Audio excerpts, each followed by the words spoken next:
ओम नमः सिद्धिभ्यः। ओम नमः सिद्धिभ्यः। ओम नमः सिद्धिभ्यः।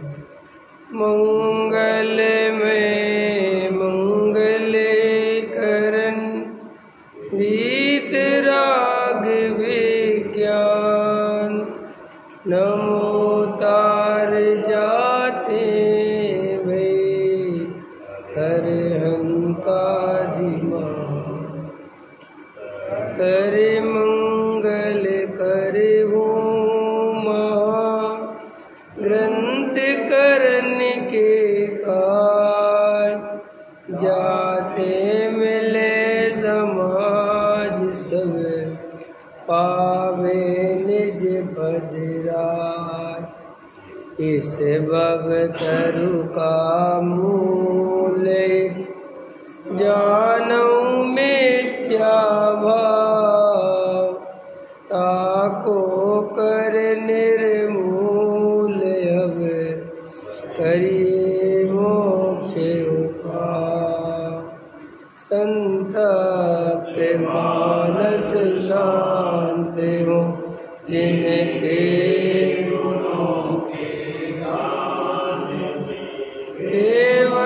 वर्धमान मान जिन बिचरे।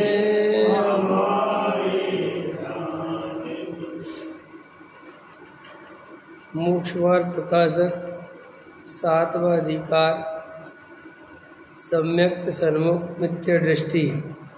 ये अपन चर्चा कर रहे थे। अभी अपन ने पूज्य गुरुदेव श्री का स्वाध्याय सुन रहे थे। बहुत अच्छा उदाहरण दे के समझा रहे थे कि जो आत्मा है वह शरीर से, वाणी से, कर्म से, इनसे न्यारा है, इनसे भिन्न है।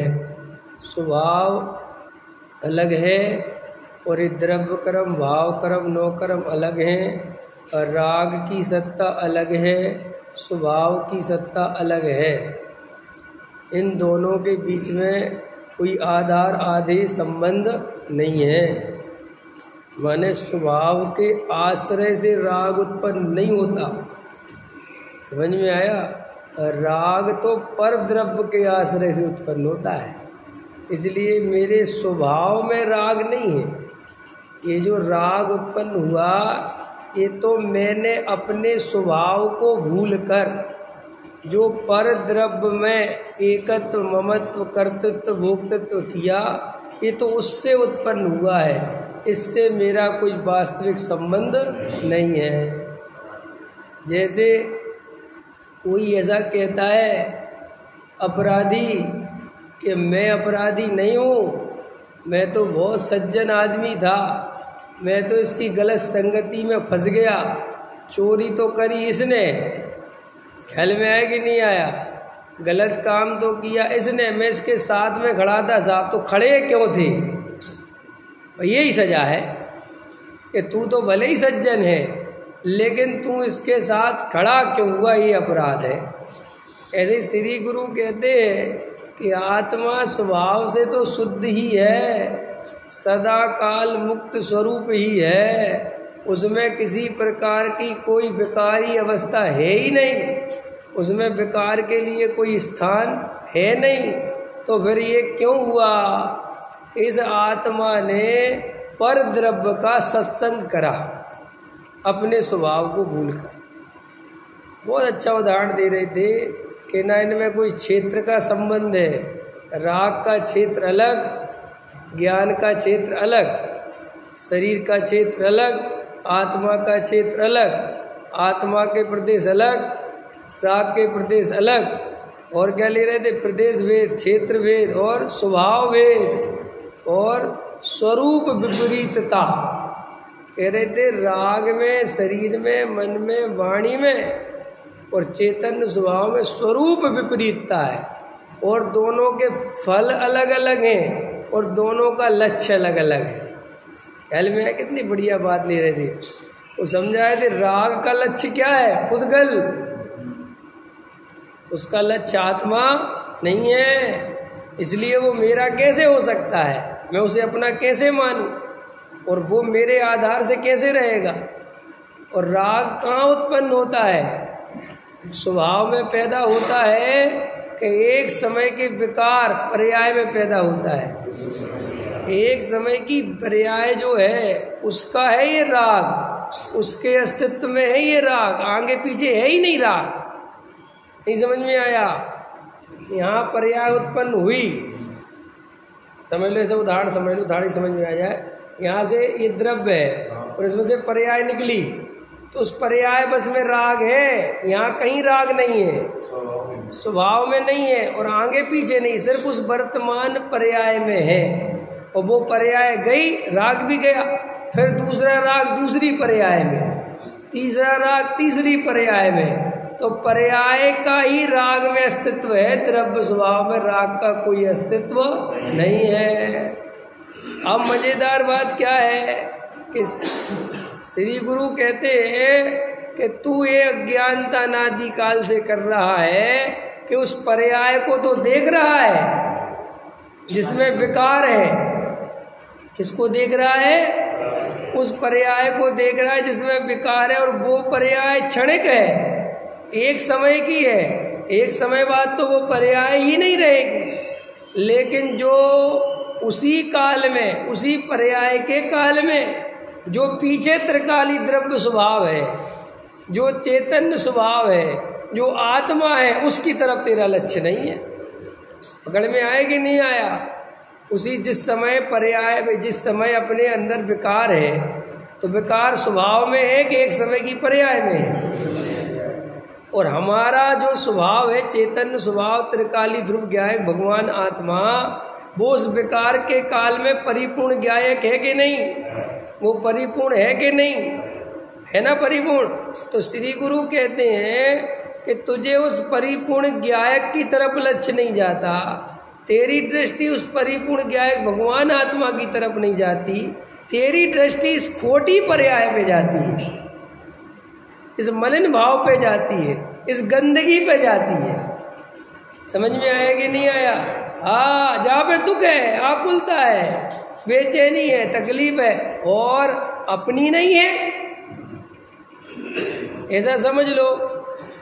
बढ़िया बगीचा लगाओ, सुंदर बगीचा, गुलाब के फूल, कमल के फूल, गेंदा के फूल, चंपा के फूल, चमेली के फूल, समय मोगरा के फूल, बढ़िया से बढ़िया खुशबू आ रही है, ठीक है कि नहीं? और बहुत सुंदर गार्डन है, और एक छोटा सा कचड़े का ढेर है।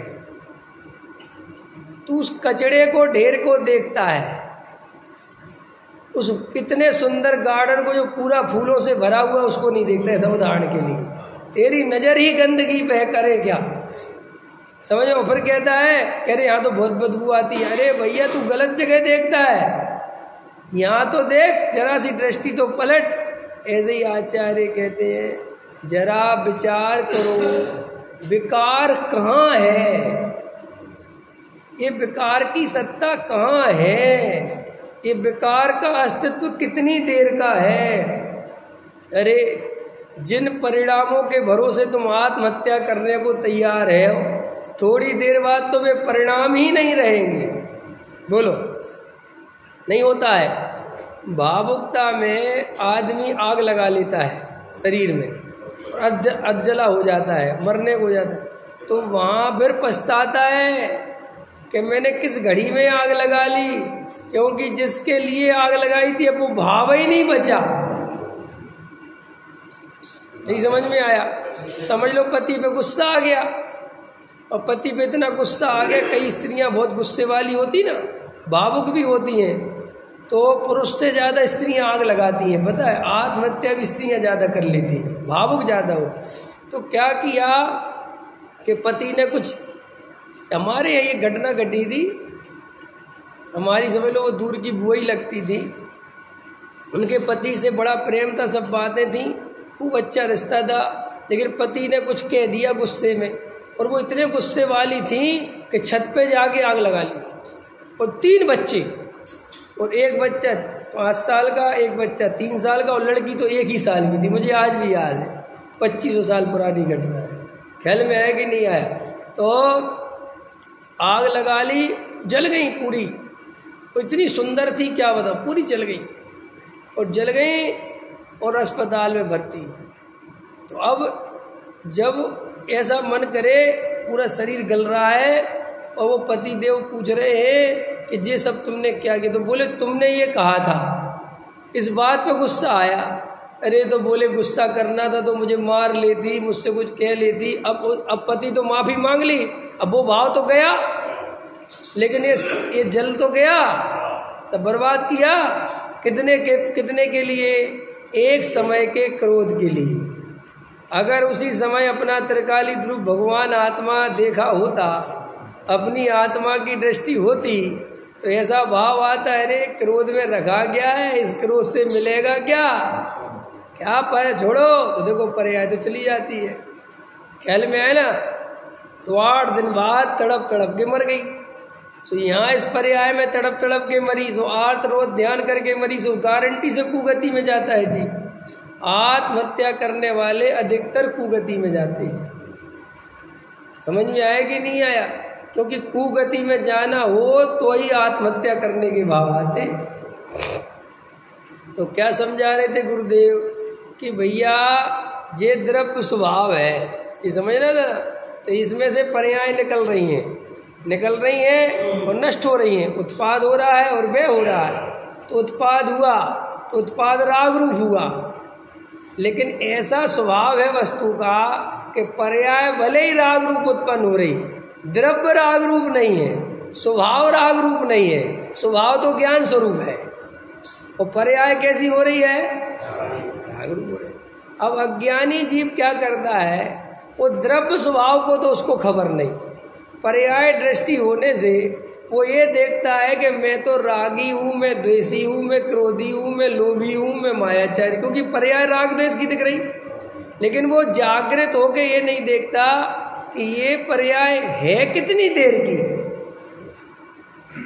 अरे हमें अभी तक कितने भाव हो गए, चलो अभी आज तक हमें अरविंद जी जब से आप खतौली से यहाँ आए, या खतौली के जब से आपको अपना बचपन से याद है, जो भाव याद है, याद तो होंगे ना भाव, खेलने के, कूदने के, घूमने के, सब शादी के, घर गृहस्थी के, सब विकल्प याद है क्या? याद है। अब बताओ, तुम तो हो बेभाव बचे, और जब वे भाव हो रहे थे तब तुम उनके लिए कितने परेशान हो रहे थे? वे जब भाव हो रहे थे तब तुम उनके लिए कितने परेशान हो रहे थे? हो रहे थे कि नहीं हो रहे थे? वे ही भाव सब कुछ दिखते थे, ऐसा लगता था यही सब कुछ है। अब वे भाव तो रहे नहीं और तुम तो रहे। अब क्या गलती कर रहे हैं कि फिर नए भाव उत्पन्न हो, अब इनको सब कुछ मान लिया। खतौली तो भूल गए कि नहीं भूल गए? भूल गए। दिल्ली में आ गए, पहले दिल्ली में घर बन जाए यही भाव सबसे बड़ा था कि नहीं? ये घर मिल जाए, जरा सा व्यापार चल जाए, होता है कि नहीं होता? वो भाव कितना बड़ा था, अब वो भाव पूरा हो गया, फिर नया, तो वो भाव पूरा होते ही वो भाव तो खत्म और एक नया भाव उत्पन्न, फिर नई चाल, फिर नया भाव, फिर नई चाल, फिर नया भाव, फिर नई चाल। ऐसा करते करते पूरा जीवन गंवा देते हैं। इसका नाम है पर्याय दृष्टि, और इसका नाम है, टोडरमल जी साहब की भाषा में कहें तो प्राप्त पर्याय में ही तन्मय हो गया है। अक्षय, समझ में आया? विचार करो कि ये भावों की क्या कीमत है, ये क्षणिक पर्याय की क्या कीमत है, जिसके लिए मैं अपना पूरा अस्तित्व दांव पे लगा देता हूँ। और सुनो, दांव पे लगा देते हो, होता कुछ नहीं है, मरता तो फिर भी नहीं है जी, मरती वो पर्याय ही है। अगर ये आत्मा मर जाता तो राम नाम सत्य हो जाता तो कहानी खत्म होती है। मरता ही तो नहीं है, और मरता है नहीं और ये समझता है नहीं। समझ में आया कि नहीं? अपने को मरा हुआ समझता है और बार बार जिंदा हो जाता है नहीं होता है? और फिर दुख चालू हो जाता है, फिर आग खुलता है। अरे विचार नहीं करता, जब मैं मरता ही नहीं तो मैं क्या करूं? मैं किसकी चिंता करूं? बताओ, कहाँ तक चिंता करूं? ये पर्याय तो बदलेगी कि नहीं बदलेगी? इस संसार में ऐसी क्या चीज है जो नहीं बदलेगी? कौन सी पर्याय है जो बनी रहेगी, कौन सा शरीर बना रहेगा, कौन सा संयोग बना रहेगा, ये सब। और मुझे भैया अनंत काल का सफ़र करना है, अनंत काल मुझे रहना है कि नहीं रहना है, चाहे सिद्ध बन के रहूं चाहे संसारी बन के रहूं, मेरी सत्ता का नाश तो होने वाला। अब ये तो तुम्हें चुनाव करना है कि पर्याय को अपना मानना है कि द्रव्य को अपना मानना है। तो गुरुदेव कितना बढ़िया उदाहरण ले रहे थे कि भैया संवर अधिकार में आचार्यों का उदाहरण समझा रहे थे। कितना बढ़िया मजा आया वो उदाहरण सुन के कि जैसे गोला होता है नारियल, तो बोले नारियल को ध्यान से देखो, उसमें असली नारियल कौन सा है, खाने योग्य कौन सा है, ग्रहण करने योग्य कौन सा है, उपादेय कौन सा है, दृष्टि में लेने योग्य कौन सा नारियल है। ख्याल में तो वहाँ कहते कि जो अंदर वो सफ़ेद खोपरा है, समझ में आए गिरी, वो ही आश्रय करने योग, खाने योग, उपादेय जो भी लक्ष्य करने योग वो ही है, वो ही प्रयोजनवान है और कुछ नहीं है। तो वो ऐसा समझा रहे थे कि अब जैसे वो उसमें जटा लगी है, जटा लगी रहती तो वो शरीर है, वो शरीर है। तो बोले जटा की क्या कीमत, ऐसे पकड़ के छील देते हैं, छील देते, दुख होता है जटा छीलने का किसी को। तो वो कहते इस शरीर को जटा के समान जानो, ये जटा मेरे स्वभाव में प्रवेश ही नहीं करती, इस शरीर का और आत्मा का कोई संबंध नहीं। तो वो ये कह रहे थे क्या जटा के आधार से नारियल है या नारियल के आधार से जटा है, या कुछ नहीं है, जटा फेंक दो तो भी नारियल तो ज्यों का त्यों एकदम अंदर चोखा है। ठीक, तो बिल्कुल ऐसा देखो, जटा ऐसा छील दो, नारियल का कुछ नहीं बिगड़ता। चलो आगे चलो, फिर वो एक अंदर उसके जटा निकलने के बाद जो उसकी वो है ऊपर की कड़क वाली परा, क्या बोलते उसको, समझ में आया ना, जो भी समझ लो, हाँ लकड़ी टाइप, तो वो है द्रव्य कर्म। क्या समझा रहे थे, वो द्रव्य कर्म है, थोड़ा वो नज़दीक है नारियल के, लेकिन कितना ही नज़दीक हो, है बिल्कुल सत्ता भिन्न, उसकी भिन्न अलग, उसकी सत्ता अलग, नारियल की सत्ता अलग। कि कैसे, कि तोड़ो इसको, समझ में आया कि नहीं आया। और जो नारियल निकालने वाले तो जो ज्ञानी पुरुष है समझ में आया, देखा है तुमने नारियल निकालने का, देखा, हाँ समझ में आया कि नहीं आया, कला है, यही तो ज्ञानियों की कला है। और क्या है, वो नारियल वाला जैसा नारियल अलग कर देता है, ऐसे ही ज्ञानी आत्मा को अलग कर देते हैं,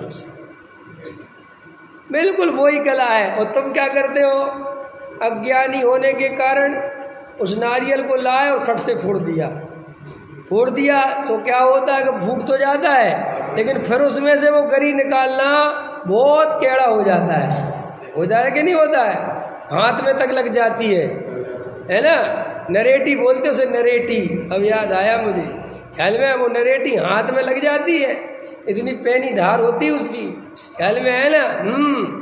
हमने तो ऐसा नारियल फोड़ना देखा ही नहीं था, ऐसा कोई नारियल निकल जाता है। हम तो गांव में रहते थे तो वैसे ही नारियल फोड़ देते, तो फिर निकालते रहते थे, परेशान होते रहते थे पेचकस से।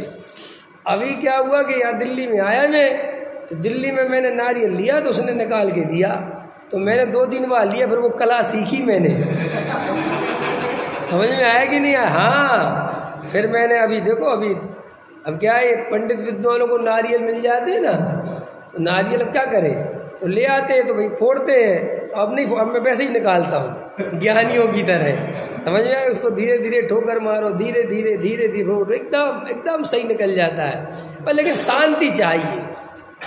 देखो नारियल ऐसा ऐसा पेचकस से करता है ना, कितने धैर्य से करता है, कितने शांति से करता है, ऐसा ही तो आत्मा का ध्यान है, बिल्कुल ऐसा ही शांति, धीरे धीरे वेद ज्ञान की ठोकर मारते रहो, मारते रहो, मारते रहो, मारते रहो, काय की ठोकर, वेद ज्ञान की। आकुलता मत करो, हथौड़ी मत लाओ जल्दी, ये क्रियाकांडी हथौड़ी वाले हैं, ये हथौड़ी चलाते हैं सीधे, फिर कुछ नहीं होता, वो सब बिखर जाता है, समझ में। बिल्कुल धीरे धीरे, कभी देखना तुम नारियल निकलवा के, जब वो करता है तो वो इतनी गजब की चोट मारता है ना, तो इतनी तेज मारता है कि वो टूट जाए, ख्याल में ना, और ना इतनी स्लो मारता है कुछ असर ना हो, बिल्कुल धीरे धीरे। कभी इसको मारते देखते तो ऐसा लगता है यार ऐसे कैसे कर रहा है तू, कब तक निकलेगा ऐसे, फटाफट करना। वो कहता है बाबूजी शांति रखो। बिल्कुल ऐसे ही मोक्ष मार्ग शांति का है, बिल्कुल शांति का। 2 की 4 पूजा कर लो, 4 की 6 पूजा कर लो, पसीना बहा दो, पासम सागर के पहाड़ पे चढ़ जाओ, भूखे मर जाओ, इससे आत्मा कभी नहीं मिलता। ये तो तुमने और तड़पा दिया बेचारी आत्मा को, समझ में, और आकुलता पैदा कर दी आत्मा में। धर्म के नाम पर जीव इतनी आकुलता पैदा कर रहा है जिसका कोई हिसाब नहीं है। हाँ, बहुत कष्ट, लोभी प्रवृत्ति है, इतना लालच भरा हुआ है। कई लोगों के अंदर धैर्य ही तो नहीं है। आपको पता है, ये अब टॉपिक आ गया है तो मैं कल इसी पे विचार भी कर रहा था। हमारे जीवन में आत्मा नहीं मिलने के अनेक कारणों में से एक कारण ये भी है कि हमारे अंदर धैर्य नहीं है बिल्कुल। मतलब लोगों को क्या लगता है कि हम ऐसा आत्मा का ध्यान करें और हमारे सब विकल्प टूट जाए और हमारे सब खत्म हो जाए, बिल्कुल एकदम ऐसा आनंद झरने लग जाए, बस पता नहीं क्या होने लग जाए, पता नहीं क्या क्या कल्पनाएं करते रहते हैं, ख्याल में है ना।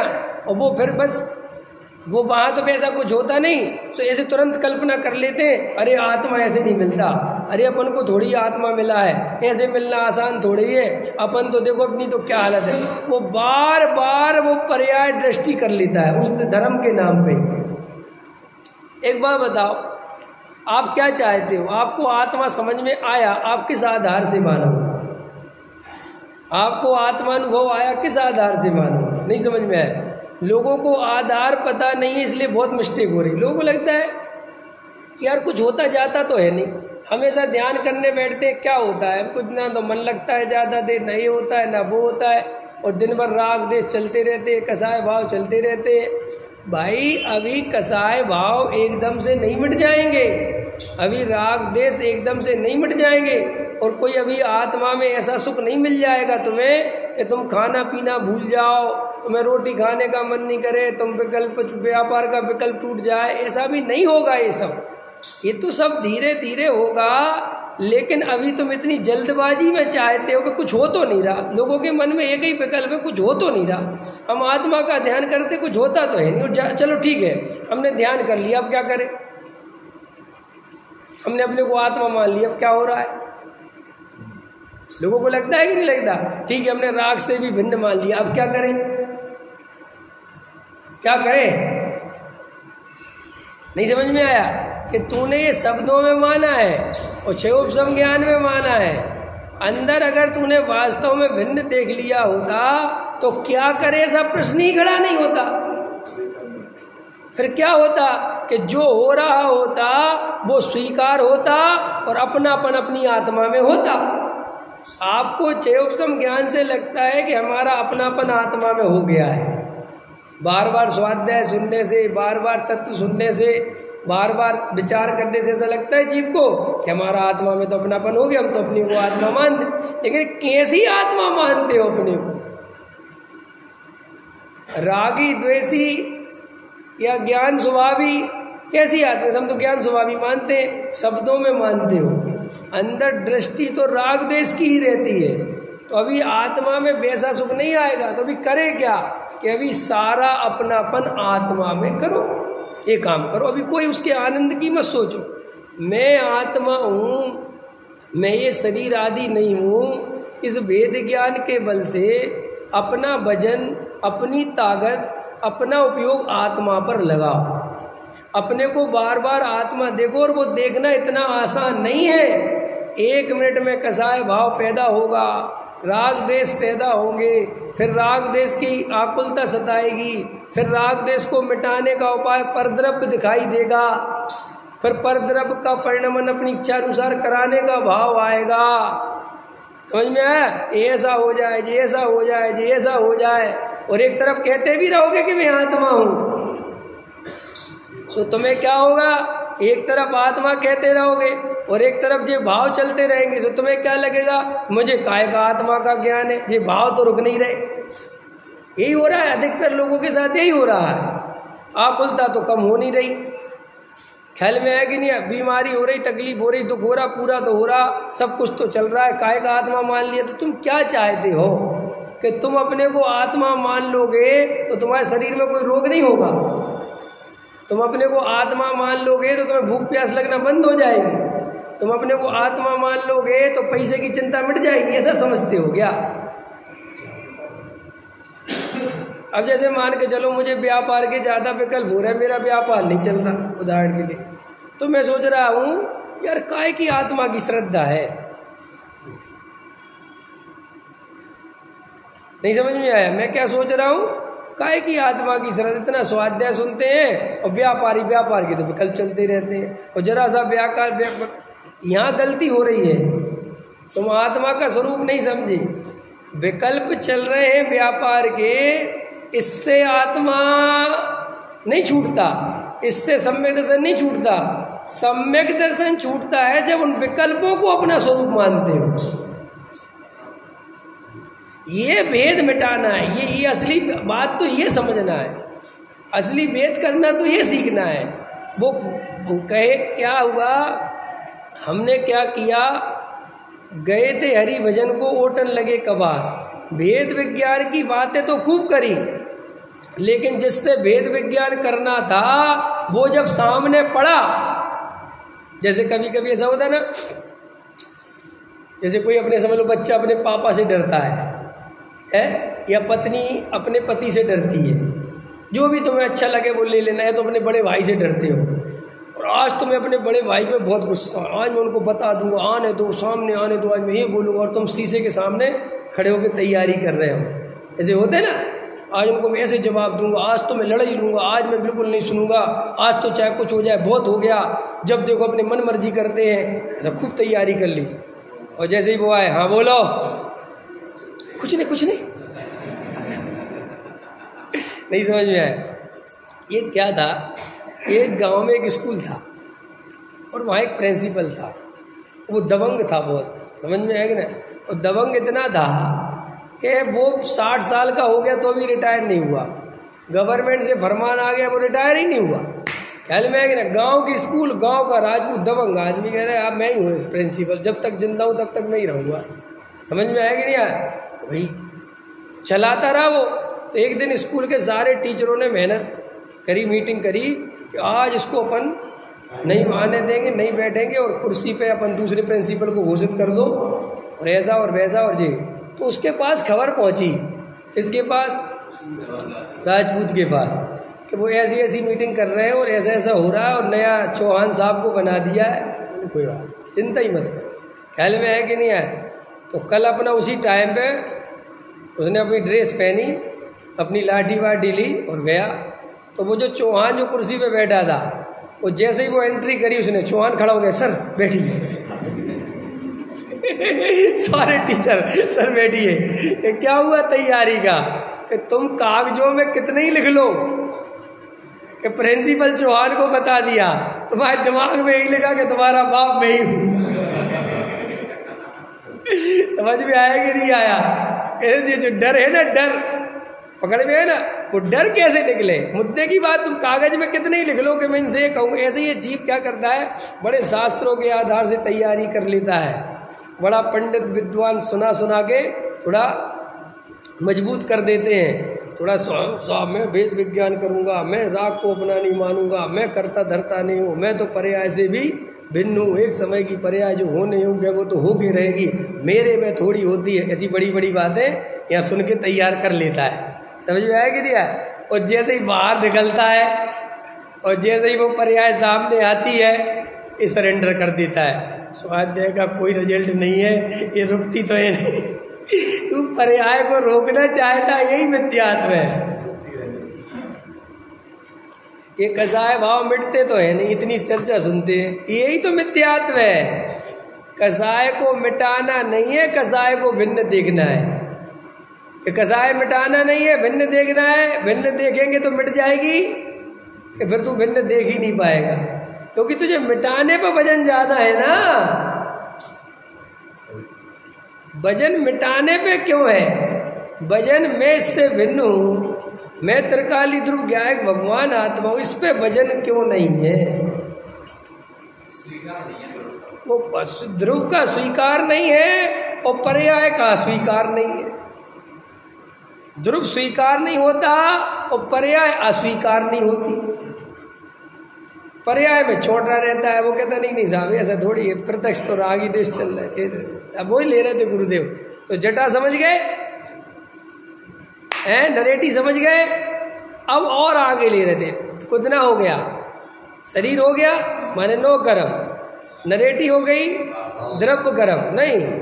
अब आगे चले थे गुरुदेव कि वो चलो गोला भी बाहर आ गया, लेकिन वो जो पतली परत है ऊपर, लालिमा, लाल रंग की लालिमा है, वो भी गोला नहीं है, वो भी खाने योग्य नहीं है। असली माल तो भले ही अज्ञानी जीव वो साथ में ही खा जाता है।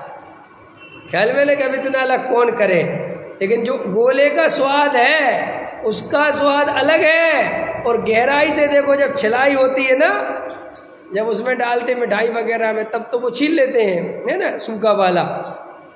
तो जब वो छीलते हैं तो देखो उसको कभी खाना तो वो कड़वा होता है। खड़ में आया कि नहीं आया? ऐसे ही श्री गुरु कहते हैं वो राग देश ऐसे कड़वे हैं और वे आत्मा के साथ ऐसे एकम एक हो रहे हैं। एकम एक हो रहे, एक हुए नहीं, लेकिन इतनी नजदीकता से चिपके हुए हैं कि अज्ञानी यहां तक तो भेद कर लेता है। द्रव्यलिंगी जटा छोड़ दी, नरेटी छोड़ दी, लेकिन वहां अटक जाता है। वो इतना चिपका हुआ है, इतना चिपका हुआ है, वो कहता इसको अलग नहीं करा जा सकता। वो कहता ये भाव तो मेरे ही हैं, ये राग देश तो मेरे ही हैं, ये मूल गुण तो मैं ही पाल रहा हूँ, जीवों की रक्षा तो मैं ही कर रहा हूँ, स्वाध्याय तो मैं ही कर रहा हूँ, शास्त्र तो मैं ही लिख रहा हूँ, लोगों को समझा तो मैं ही रहा हूँ। ये भाव तो बहुत अच्छे हैं भाई। यहाँ वो गच्चा खा जाता है, यहाँ वो हार जाता है भाई। इतना चला भी, जटा भी निकाल लिया, नरेटी भी निकाल ली, सब बात, लेकिन यहाँ भूल गया। और ऐसे ही ये जीव अनादि काल से मिथ्या दृष्टि है और वर्तमान में भी अज्ञानता के कारण मिथ्या दृष्टि बना हुआ है। अब इस अज्ञान को दूर करने के लिए अज्ञानी जीव क्रिया कांड करता है भाई, और महाज्ञान हो गया। समझ में आया कि नहीं है? पूजा पाठ भक्ति करता है, तो पूजा पाठ भक्ति करे कि नहीं करे? अरे करे कि नहीं करे, अपने को करने वाला मानोगे तो कभी अज्ञान दूर नहीं हो सकता। आपको पता है, कल मैं ऐसा विचार कर रहा था कि अज्ञानी मिथ्या दृष्टि क्रिया कांडियों से वे ज्यादा सुखी हैं जो कुछ नहीं करते। हाँ, नहीं समझ में आया? वे कम से कम नेचुरल लाइफ जी तो रहे हैं। भूख लगती है तो रोटी खा लेते हैं, नहीं लगती तो नहीं खाते। वे अपने को जबरदस्ती बांधते तो नहीं, रोकते तो नहीं, कोई ढोते तो नहीं। ये अज्ञानी जीव तो बेचारा हर चीज में क्लेश करता है। क्या कह रहा हूं मैं? हर चीज में क्लेश, खाने में क्लेश, पहनने में क्लेश, ओढ़ने में क्लेश, चलने में क्लेश, बताने में क्लेश, रिश्तेदारी में क्लेश। वो लोग क्या करता है? रात और दिन क्या करता है? कसाय को दबा के रखता है। चाहता कुछ है, करता कुछ है, कहता कुछ है, बताता कुछ है। तो मायाचारी जैसा क्लेश का परिणाम दुनिया में कोई दूसरा नहीं है। जो जितना ज्यादा मायाचारी उतना ज्यादा क्लेश, क्योंकि वो अपनी नेचुरलिटी खो देता है ना बेचारा। नहीं समझे आप मेरी बात? समझो, जैसे बाबा का दरबार लगा, ठीक है, क्या लगा? बाबा का दरबार, और वे अर्जी लेके, पर्ची लेके अर्जी लगाने गए हैं। लाखों की भीड़ है, गर्मी सह रहे हैं, बच्चे को लिए हुए हैं, मरे जा रहे हैं वहाँ अर्जी लगाने के लिए। देखना, ध्यान से सुनना, ठीक है? 100 रुपये जेब में वो किराए में खर्च कर लिए आने जाने में। वहाँ बैठे 6-6 घंटे, 8-8 घंटे, 10-10 दिन, 5-5 दिन, 6-6 दिन, समझना। और एक आदमी बाबा को मानता ही नहीं, बात ही खत्म, वो भगवान ही कोई नहीं मानता। तो बोलो इन दोनों में सुखी कौन सा है? मैं तो ये समझा रहा हूं आपको कि ये ज्यादा अच्छा है। ये मूर्ख बने के धंधे में तो नहीं फंसा कम से कम। वो तो बेचारा समय भी बर्बाद कर रहा, अपनी शांति भी बर्बाद कर रहा, अपना 100 रुपये भी खो रहा, पेट में रोटी नहीं खा रहा, मरा जा रहा। और वहां सुनो, धेले भर की अर्जी से कुछ नहीं होता। वो अर्जी से कोई धेले भर का काम होना है क्या? कुछ ऐसा है क्या स्वरूप में? अरे ऐसे अर्जियों से काम होने लगते। एक ने बहुत अच्छा तर्क दिया कि जब बाबा सबकी अर्जी पूरी कर देते हैं तो सबसे पहले तो ये चुनाव प्रचार बंद होना चाहिए।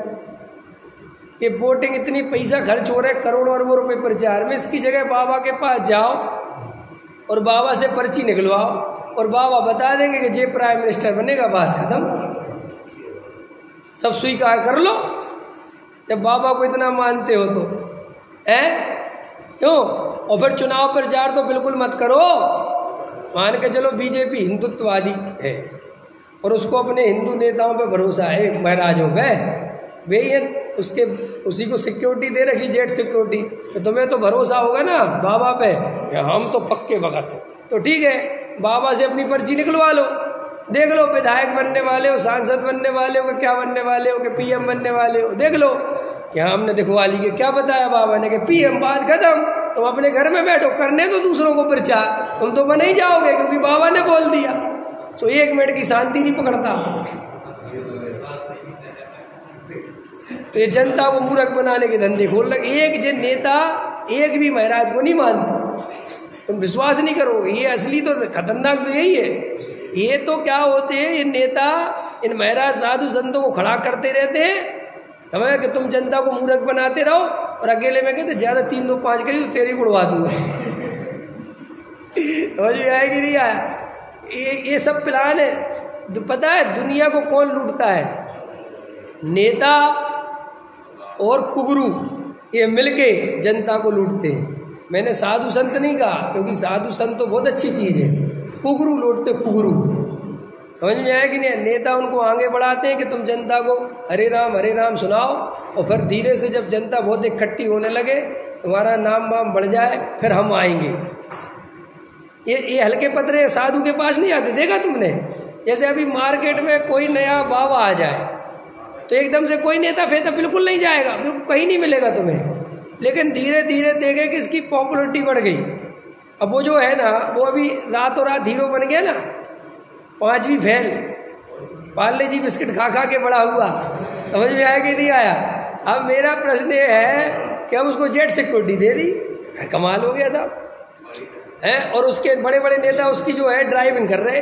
तो यार इसके पहले जब ये था और इसके छोटे से गांव में दरबार लगते थे तब तो कोई नहीं आता था, लेकिन अब बड़े लेवल का हो गया और लाखों आदमी इसका फॉलोअर्स हो गए। बस नेता यही चीज देखते हैं कितनी जनता इसकी सुनती है। बब्बू ने देखा और बस पीछे से पहुंच गए, सब मिलेगा, सब कुछ मिलेगा। अब धीरे से इशारा करो, बातों बातों में हिंदू राष्ट्र बनाना है। अभी चालू करो, प्रोपेगेंडा चलवाते हैं सब, ख्याल में है कि नहीं आया? और जनता मूर्ख बनती है। तो मेरा कहने का मतलब ये है कि अगर वो जनता या वो व्यक्ति उस धर्म को ही ना माने, नास्तिक रहे, तो ज्यादा सुखी है कि नहीं? ऐसे ही समझ लो मेरी बात। हम वर्तमान में ग्रस्त हैं और हम साधु नहीं बने, लेकिन वर्तमान में कोई विपरीत साधु बन गया, विपरीत साधु समझ गया ना, कुगरू बन गया, तो वो हमसे ज्यादा खतरनाक है कि नहीं? हमसे बड़ा पापी है कि नहीं? हम भले ही नहीं बने कोई बात नहीं, लेकिन हम भाई साहब नहीं बने तो ठीक है, गलत बनना तो ज्यादा गलत है। ऐसे ही मैं क्या समझा रहा था कि अभी लोगों के मन में आत्मा के प्रति धारणाएं जो बनी है, तो स्वाध्याय सुन के, तत्व सुन के, वस्तु मैं उसमें भी परीक्षा करके देखता हूं, तो अभी भी तत्व की क्लियरिटी नहीं हुई जीव को। पूज्य गुरुदेव श्री द्रव्य स्वभाव की इतनी महिमा कर रहे हैं और पर्याय को भिन्न बता रहे हैं, तो इसका अर्थ क्या है इसको समझ नहीं आया है। हमें व्यापार आदि के विकल्प में घर की चिंता सतावे, शरीर की चिंता सतावे, शरीर के बहुत विकल्प आवे, ये कोई मिथ्या दृष्टि होने का लक्षण नहीं है। मिथ्या दृष्टि होने का लक्षण ये है कि उन भावों को, उन क्रियाओं को तुम अपना स्वरूप मानते हो, उनके कर्ता धर्ता बनते हो, ये मिथ्या दर्शन। इस पे ध्यान रखो कि उस परिणाम में एकत्व नहीं होना चाहिए। परिणाम चाहे जितना आता रहे, अंदर ये निर्णय होना ही चाहिए कि मैं परिणामी नहीं, मैं अपरिणामी द्रव्य हूँ, ये परिणाम मेरा नहीं, इससे मैं भिन्न हूँ। इससे तुम्हारी क्या है, भगवान आत्मा की दृष्टि बनेगी, इससे सम्यक दर्शन की प्राप्ति होगी। सम्यक दर्शन की प्राप्ति क्रिया कांड से या कसाय की मंदता से 3 काल में नहीं होगी। और लोगों को कसाय की मंदता को धर्म समझते, ये और मिथ्यात्व है कि मान के चलो किसी को खाने पीने का राग कम आता है तो लोग कहते देखो कितना धार्मिक आदमी है। लेकिन धार्मिक आदमी होने का लक्षण ये नहीं है कि खाने पीने का राग कम आता है। हो सकता है कि वो खाने पीने का जो राग कम आता है उस राग को अपना आनंद मानता हो, अच्छा मानता हो, उससे धर्म मानता हो, तो बोलो वो महा मिथ्या दृष्टि तुमसे भी ज्यादा मिथ्या दृष्टि हो गया कि नहीं हो गया? देखो उदाहरण दे देता हूं ताकि समझ में आ जाए। द्रव्यलिंगी मुनि की कसाय मंद है कि नहीं? बोलो जल्दी, कितनी मंद है? इतनी मंद है कि आप अभी कल्पना ही नहीं कर सकते, सीधा करो। और चौथे गुण स्थान में जो चक्रवर्ती सम्राट है, जो सम्यक दृष्टि है, उसकी कसाय कितनी तीव्र है, आप उसकी भी कल्पना नहीं कर सकते। समझ में आया कि दोनों ही की नहीं कर सकते। फिर भी देखो सम्यक दृष्टि कौन है, कसाय की मंदता वाला है कि कसाय की तीव्रता वाला है? तो कसाय की तीव्रता सम्यक दर्शन नहीं रोकती, घबराना नहीं थोड़ा सा, न लोग अभी उल्टा समझ लेते हैं। हाँ, कसाय में एकत्व बुद्धि, चाहे वो मंद कसाय हो चाहे वो तीव्र कसाय हो, अगर कसाय में एकत्व बुद्धि होगी तो 3 काल में सम्यक दर्शन नहीं होगा। अब बोलो खतरनाक। अब इतना मजबूत कलेजा हो तो समझना ये काम नहीं चलेगा। पर्याय की चर्चा सुन ली, द्रव्य की चर्चा सुन ली, खूब सुन लिया, शुद्ध हूँ बुद्ध हूँ, लेकिन भैया सुनने से काम नहीं होता। पर्याय दृष्टि इतनी आसान होती छोड़ना कि हमने कहा और तुमने छोड़ दी, तो आचार्य इतनी ताकत थोड़ी लगाते, फिर मोक्ष मार्ग इतना कठिन थोड़ा ही होता, फिर तो बहुत सरल होता। फिर क्या है मोक्ष मार्ग? भैया अनंत बार मुनि बनने के बाद, पूरी घर गृहस्थी छोड़ने के बाद, वन जंगल में रहने के बाद, साधु बन के रहने के बाद, नग्न दिगंबर होने के बाद भी ये वेद ज्ञान की कला नहीं आई। ये कला ऐसी है, ये बाहर से आती ही नहीं। क्या कहा मैंने अरविंद जी?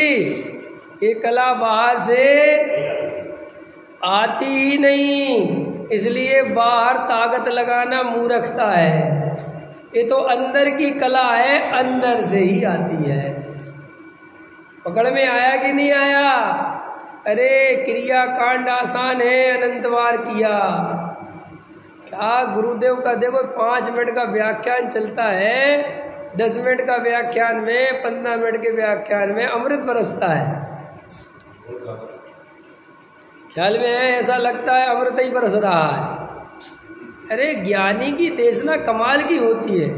ख्याल में आया कि नहीं आया? देखो वे ध्रुव स्वभाव की कैसी दृष्टि कराते हैं, कैसी मजबूती से बात रखते हैं। प्रदेश भेद, राग और आत्मा के प्रदेश अलग है। बोलो तुम तो चक्कर ही मत फांसो, है ही नहीं। द्रव्य से द्रव्य वेद, क्षेत्र वेद, काल वेद, समझ? स्वभाव वेद द्रव्य क्षेत्र काल भाव से भिन्न है। मैं तो आधार आधे भी नहीं, राग अपने आधार से हो तो मेरे आधार से मैं उसका आधार नहीं हूं। क्यों नहीं है? क्योंकि अगर मैं उसका आधार हूं तो राग मिटेगा तो मुझे भी मिटना पड़ेगा, और राग मिटता है और मैं तो बना रहता हूं, इसलिए मैं उसका आधार नहीं हूं। इसलिए देखो पर्याय के षटकारक सिद्ध हो गए कि पर्याय अपने षटकारक से उत्पन्न होती है, द्रव्य उसका कर्ता नहीं है। क्यों? अगर द्रव्य के अनुसार हो तो भाई वो मिट जाए तो फिर द्रव्य को भी मिटना पड़ेगा। क्योंकि उसका एक ही आधार है ना फिर। लेकिन नहीं, पर्याय आती है और जाती है। मैं ना आता हूँ ना मैं जाता हूँ। पर्याय का उत्पाद वह होता है, मेरे में कोई उत्पाद वह। ऐसी दृष्टि आवे तब सम्यक दृष्टि होवे, ऐसा दर्शन होवे तब सम्यक दर्शन होवे, ऐसा ज्ञान होवे तब सम्यक ज्ञान होवे, ऐसी लीनता होवे तब सम्यक चारित होवे। और ये सब होवे तो मोक्ष मार्ग होवे, न बिल्कुल नहीं होवे। चाहे कितनी उपाय करे ये जीव, रात दिन रज रेत रात दिन पेलो तेल जो पावे नहीं है।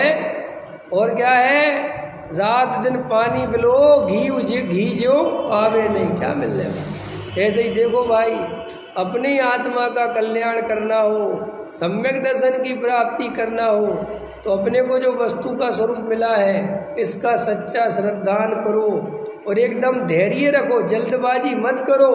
अभी भूख भी लगेगी, प्यास भी लगेगी, आकुलता भी होगी, व्यापार भी सताएगा, बच्चों के भी विकल्प सताएंगे, सब होगा इस भूमिका में। इस जल्दी अपने को वितरागी बनाने की कोशिश मत करो। वो कोशिश में नाकामयाब होगे तो फिर क्या होगा कि सारी तरह से नाकामयाब हो जाओगे। समझ में? टारगेट इतना भी बड़ा मत बनाओ कि वो नहीं समझे। जैसे देखो, आदमी को एकदम से ये नहीं कहना चाहिए कि मैं सीधा 3000 मीटर दौड़ूंगा। एक दिन तो दौड़े नहीं आज तक, और आज सीधे कितने मीटर दौड़ोगे तो मर जाओगे। तो भैया आज 100 मीटर, फिर 200 मीटर, फिर 300 मीटर, फिर 400 मीटर। ऐसे ही पहले तुम्हें शांति से धैर्य पूर्वक भेद विज्ञान करना चाहिए। अभी जो विकल्प आए उनमें जब तक बने जागृत रहना सीखो, जो भाव आए उनमें भेद ज्ञान करना सीखो। यही उपाय है जीव के लिए निचली भूमिका में। उन भावों को बदलने का, रोकने का, नहीं उत्पन्न हो ऐसा कुछ करने का उपाय झूठा है। ठीक है, विचार करो। सहजानंदी सोद